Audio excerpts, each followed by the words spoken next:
I am Vimala Roshi, and I lead the Green Bay Zen Center, north of here about 40 miles.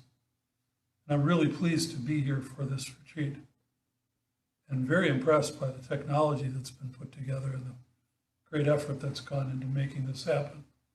It's really quite remarkable. For those of you who aren't here, this probably isn't too far removed from a Hollywood production site. There's screens in 3 rooms, and there's cords, and there's lighting. It's pretty impressive. So honored to be here, honored that you're here, and I apologize that I can't make better eye contact.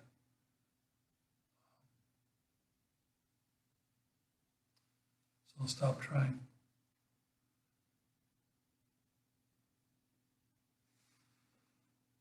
When I was brought into the planning for the Rohatsu and invited to make a talk today, I considered a number of things that I might bring to the table. And what I kept coming back to was the idea of Sangha, which seemed to make perfect sense because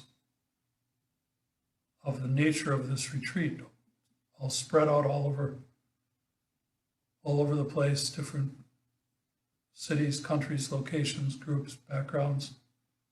Some of us know each other very well, some of us we've never met, and we're all part of the Sangha. I thought about it quite a bit on and off, and then I got busy doing some internet searches. I found some lovely things that I wanted to share. One in particular from Thich Nhat Hanh, description of Sangha, the role it plays in our lives. A nice outline was ready for this today. And then I left it at home. So that's a lesson in impermanence. But this is Sangha. I think many of you probably know that the idea of Sangha comes from a long, long time ago, from the Buddhist time, when the followers, when the early monks and disciples would wander and spend most of the year out in the world, and then come back to a specific place for the rainy season and use that time to regenerate themselves, to discuss the Dharma, to challenge one another, to teach what they feel they'd learned. Leadership roles eventually evolved, and so on and so on. And that was the early Sangha, the first students, the first followers of the Dharma, the Buddha Dharma. And it's still a perfectly apt definition to be a practitioner, to be a follower of the Buddha Dharma, a student of the Buddha Dharma, which we all are. And it occurred to me a number of years ago that that's a very, very limiting definition. People who've never read a word of the Buddha Dharma or know nothing about the practice, who've never, ever studied, read about the tradition, are members of the Sangha. Yes? People who live in cultures that have never heard the word Buddha, the name Buddha, are part of the Sangha. All beings are part of the Sangha from that point of view. So whether you're in Colorado or Wisconsin or where, Dubai? Who's from Dubai? Amazing. We're all part of the same Sangha. I think Sangha has a broader definition of community. Community of practitioners, a community of people trying to understand themselves, trying to understand the Buddha Dharma, supporting one another to be better human beings, to be more gracious, more kind, more understanding of the world, practitioners.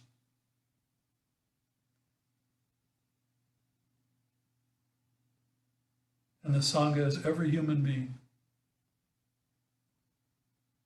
Because, as we understand, we are all connected. We are all connected one to another. Everything that I do every day affects everybody else on the planet. I think that's remarkable. Everything you do every single day affects everybody on the planet. I judge that if one goes deep enough into that thought, into that idea, it'll take your breath away.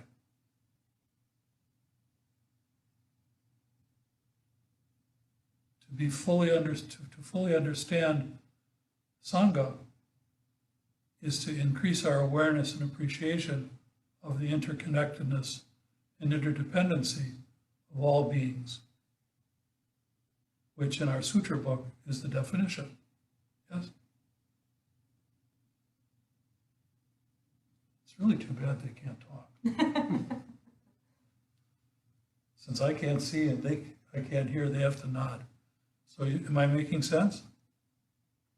Just do that. Oh, lots of nods there. Lots of nods? Okay, good. Yes. Go! Move! And I judge that with that understanding is a responsibility. What is most essential is the practice of mindful awareness, which enables us to understand, transform, and transcend greed, anger, and ignorance.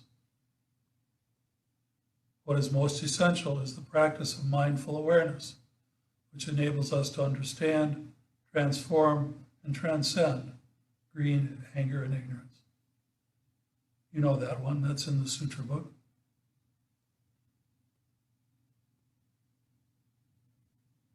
So if I am mindfully aware, to the best of my ability, a quality of mind, a skill that evolves over time and practice, if I am mindfully aware, I recognize that everything I do affects everyone else on the planet. How I spend my money, what I put in my mouth, the businesses I support, the way I treat people who are cruel toward me or that I judge as ignorant. It's all part of the growing awareness of practice. And it's incumbent on me to be diligent in that because we are all Sangha.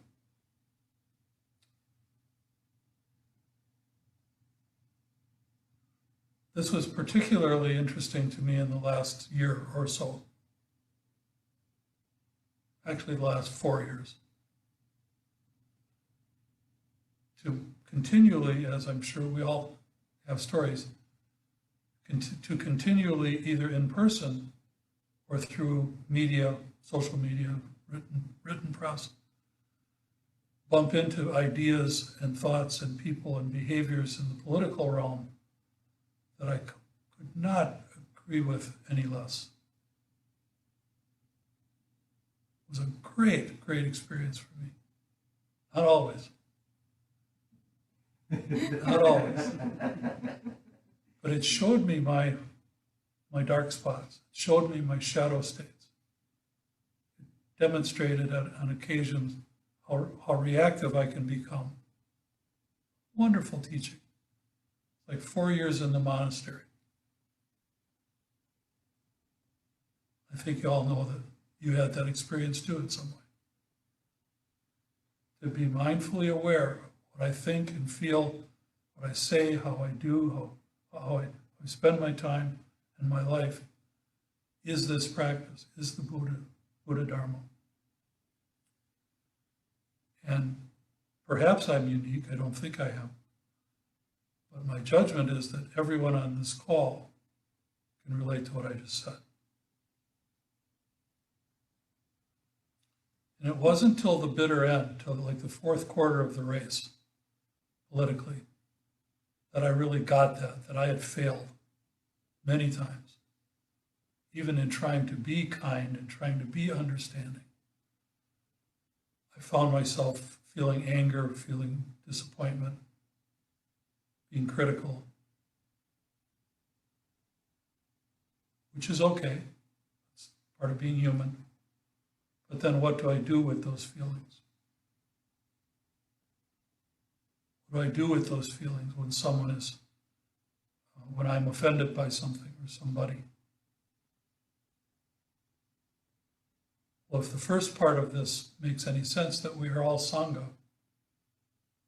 we're all practitioners in our own way, we're all developing our own wisdom and understanding, then it's incumbent on me to be aware of that all the time, not be reactive.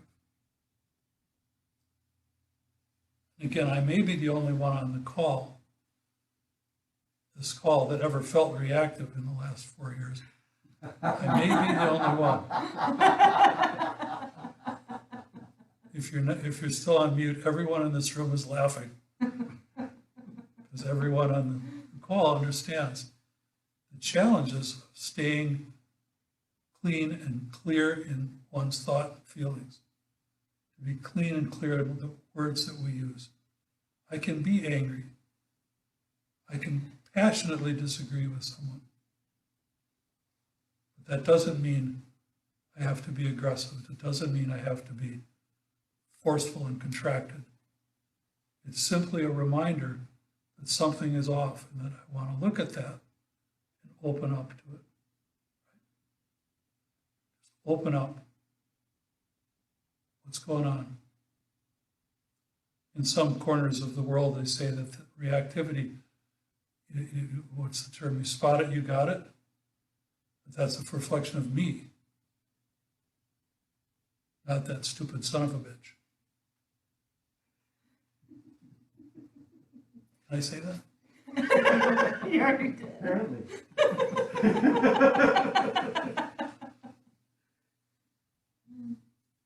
So that's the invitation for consideration. Everyone is part of the Sangha. Every human being is the Sangha. And some of us, I judge, are fortunate enough to have a group of like-minded people who practice and study and engage in exploring the Buddha Dharma. I think that's just enormously fortunate. And in a planet of 8 or 9 billion people, it's pretty rare. It's a small slice of that pie. And I project that if we do our studies correctly, if we practice with great diligence, if we open up the possibility that we are one Sangha, one being, little by little, we move the needle. And the world becomes the true paradise that it is. The veil of confusion is lifted from others as well as from myself. Does that make sense? Remember, you're supposed to nod. I see some nods. See some nods? I see some nods, yeah. She could be lying to me to make me feel better.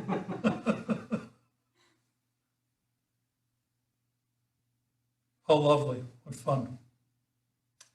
I guess I don't even need Thich Nhat Hanh's reading. No, I guess not. I think that's my time, isn't it? You have 15 minutes. I just used it. You have 15 more. Oh. Where are you going? Well, if anybody wants to say anything, I can zoom in so it makes it bigger. Wonderful. We have time for comments, questions. Especially welcome any praise. Criticism. Does what I've shared match your experience? How do they get into this? So I remember the four awakened vows, the first one. However innumerable all beings are, I vow to serve and liberate them all, even the ones you don't like. And maybe they won't like it, so you can maybe disagree with them or point out maybe their misconceptions, and that still serves them rather than arguing with them and causing them to lock down and entrench their views, I guess. I couldn't agree more. Thank you. I couldn't agree more. And just first response to what you said is, in reasoned argument or reasoned discussion with individuals who hold different views, I have learned things and changed my views in some ways. And I've helped other people change their views in some ways. But I've never changed anyone's view by yelling at them. It just doesn't seem to work. I don't know why. If they would just listen to me, everything would be fine. I vow to serve and liberate them all.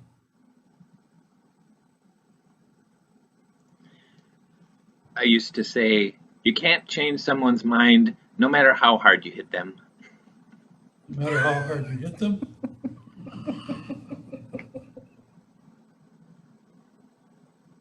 I love you, damn it. Are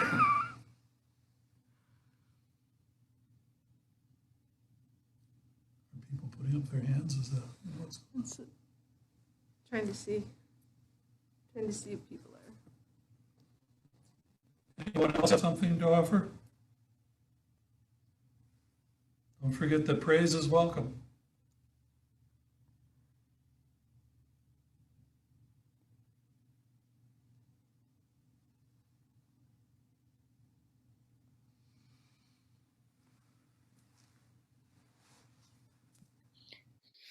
And I guess to your point, this is Engo, about, if you spot it, you got it. And how we project onto, that jerk, something that we're denying in ourselves. And then the effort is to take it back and own it, right? And withdraw our projection from that other person. But one way that I always recall Doshin verbaging it that always made it a little easier for me was also, he goes, recognize just because it's your projection doesn't mean that there's not a great big hook inside that other person to hang that projection on. So oftentimes and in Mankind Project, it seems like we're always trying to take it all back on ourselves. And no, recognizing it's in both of us, that there really is probably a big hook in that other person for me to hang my projection on. It's both of us. And now it's up to me to clean up my piece of it. And if by doing that, maybe I can help them do the same. But in any case, that's often made it softer and easier for me to own my projection and still see it in them, in the other. Thank you, Engo. I thought that was you. Yes. Now I can see you more clearly. She enlarged you. I object. Hello. I object because I don't think just because somebody else sees something that suddenly the other person owns something too. So I think everybody needs to realize that we are one, and that, I mean, if you see something and you want to own it, you can go ahead. And if you see a hook, you can hang it on the hook and everything. But it's a little bit presumptuous to assume that just because you see something that it is really there on the other person sometimes. So I just wanted to say that. Thank you. Mm-hmm. Thank you. That's a good contribution. I think my reactivity is my business.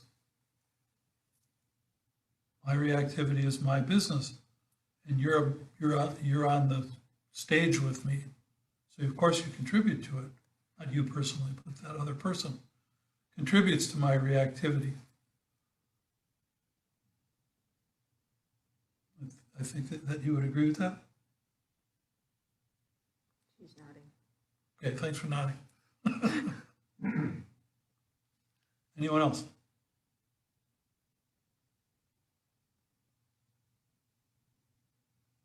Teisho. So I think one of the most challenging parts of the practice we're talking about, and the most valuable when it can be done, when I can do it, is to really listen to a person who holds views that are quite different than mine, even anathema, even, views that I vehemently oppose, and try to listen from the point of view of, well, how do they have that view? What does that view mean to them? Because I must do it from the understanding that they, as well as all other beings, are in manifestations of Buddha nature, and that they don't hold that view as a deliberate evil. In some way, just as when I've made terrible mistakes, I thought I was right. They think they're right. And so what's so hard for me is to see into that and respect that as a part of connecting with them. That's very hard. Mm-hmm. So I thought I'd see what you would have to say about that. I completely agree that your opinion is as valuable and justifiable as mine. And tell me more about your opinion is a pretty good response. Tell me more. Why do you think that? Is that what you're saying? Yes, or even when we can't really directly engage the person, to watch and listen and open our mind and try to understand. Because we can't always, when you start talking about the past 4 years, we can't engage all the people that were part of that drama for us. Mm-hmm. But that doesn't mean that we can't open our minds and try to see into that perspective and understand how that perspective can be valid from that point of view. Mm-hmm. I couldn't agree more. It's important to listen. I'd like to say something. First of all, my brother, Is that Jumpo? gratitude. We go back so far from the beginning. And I love you. I respect you. I appreciate all you've done. And thank you. And one, ignorance. It's like the president we've had for a while now. It's like, can I feel where he's at? Can I feel his pain, his confusion, his neurosis? Could be psychosis, right? The torture he's in, right? And he does these things, and can I feel that? How can I help? Can you help me understand this? It's like if something's there, where am I coming from? Are they evil? Are they bad? Or are they ignorant? Right? Has their conditioning created them exactly as my conditioning has created me? Mm-hmm. I am my father. I am my mother, genetically, right? I come with their biophysical propensities in a hybrid form.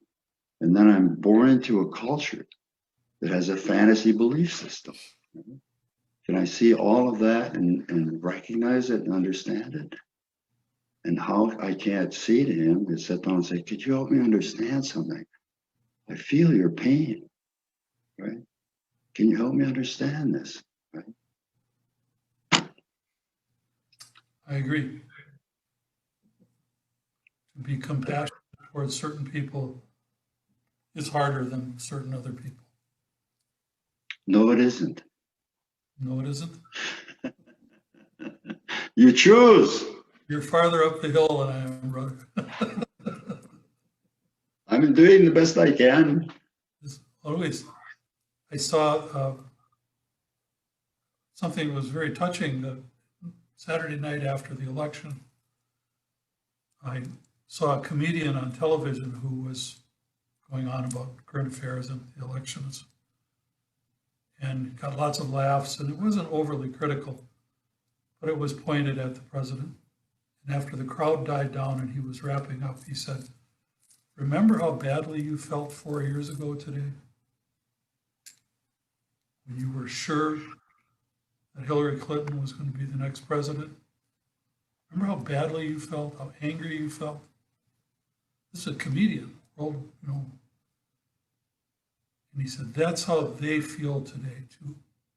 So don't be gleeful, don't be cruel, be compassionate and caring, because those people are feeling exactly what you felt 4 years ago. The last thing I expected to come out of this person's mouth in that setting, and it really struck me that, boy, that's a good insight. That's a very, to me, very healthy, loving insight. To recognize that lots and lots of people are hurt, sad. And that's not something to be gleeful about or something to mock. It is the human condition. We done? Sir? The director has said that I'm done. I'm not. That's so much. Oh, we have a comment. One more. Oh, Roshi Vikara is here. Yes, Roshi. Good morning. I've found that I've been very reactive around the whole extreme right wing thing. And that's been difficult for me. And I realize that it really frightens me to the depth of my bones. And the not masking, the disregard, and just from a pure health standpoint. And I had an interesting interaction with a new patient who came in, big guy, sat with his arms all across, had a gaiter, that was barely covering his nose. And I don't know what happened. I can't hear you and your name is on the screen. Internet. We lost you. If you can hear us, Vikara, your iPad has turned off. Oh, she's going to close. Oh, oh, okay. She's got my seat. What a surprise. There's only one seat. keep your No, my hands battery to ran yourself. out. It's not something screwed up with it.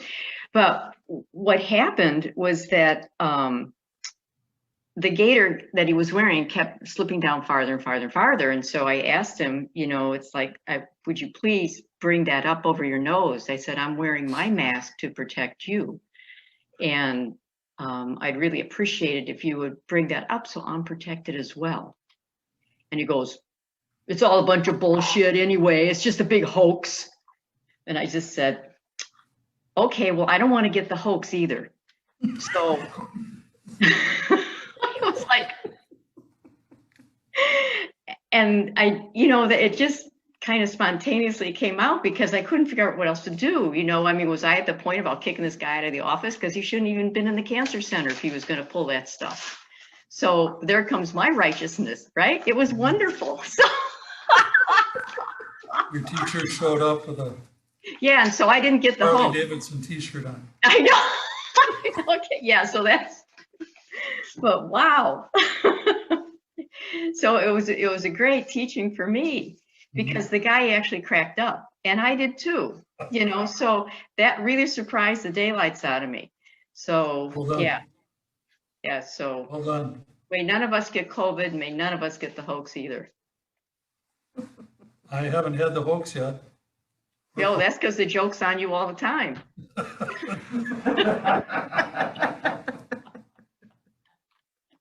So that's a wonderful place to stop and perhaps makes the point better than I could. It's a wonderful example of how we are all one Sangha. People that trigger us, the people that love us, the people that scare us, we're all one Sangha. And we're invited in this practice to do the very best we can, to know ourselves and to behave and think in a loving way. So you can get folks, you can get the joke too. Bless you. Thank you for being here. And you.